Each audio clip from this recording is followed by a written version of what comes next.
مشروع ما كوباني نية بري سيما هذا ما دست فكري حتى انها دريجي هنا مشروع ما تنفيذ كري تقريبا 10,050 متر دريجي اقطاري ما شغليني قطري شيس خطوطي فرعينا قطري حيشتيجي خطي رئيسية وانها هي عملية شغلني خطي رئيسية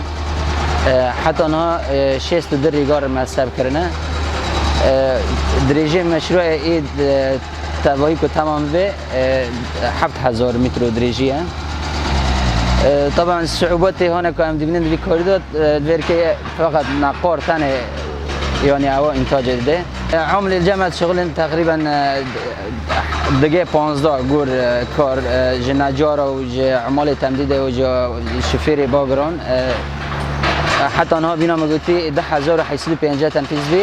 دريجي ويا تبايك تمام بي 7,000 يعني مدتي كثير امنك انا حدد بك لانه طبيعه عرضيه اول ما تحكم بك